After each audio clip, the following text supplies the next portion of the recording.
Masuk bulan Desember biasanya jadi bulan yang paling ngerepotin buat bisnis rental. Bakal banyak permintaan sewa karena orang-orang lagi pada pergi liburan. Tapi inget juga kalau tingginya permintaan sewa sama dengan tingginya risiko masalah yang bisa terjadi.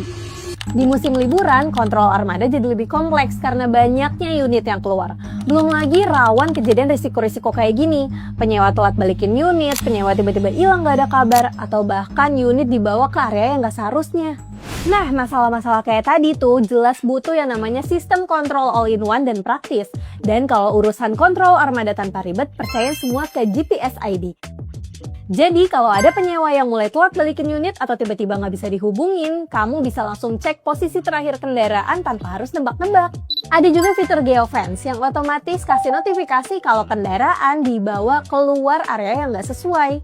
Tapi kalau tiba-tiba ada penyewa yang ngelak dan nggak lakuin penyalahgunaan kendaraan tersebut, tenang aja, GPS ID udah siapin histori perjalanan yang akurat di setiap kendaraanmu. Minimalisir risiko dan kontrol bisnis rentalmu sepenuhnya dengan GPS ID.